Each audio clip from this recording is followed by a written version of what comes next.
What exactly is going on in the world today? There's so much crazy things happening that we've never seen before, and I guess almost 700 sinkholes have opened up in different areas, mainly in agricultural areas. Some of these sinkholes are as deep as 100 feet.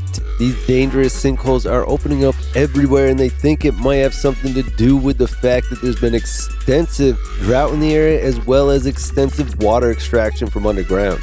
But it's still hard to explain the number of sinkholes that are opening up in this country right now. This is very unusual, never seen anything like this before.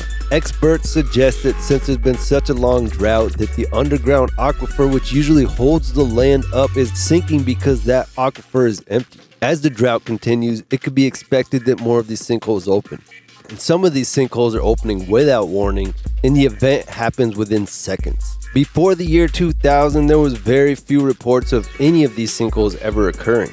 Now, dozens form every single year. Since every single year more and more water wells are drilled, some of them are legal, some of them are illegal, the amount of water extraction is actually hard to track. But the effects of what's going on can clearly be seen by these sinkholes.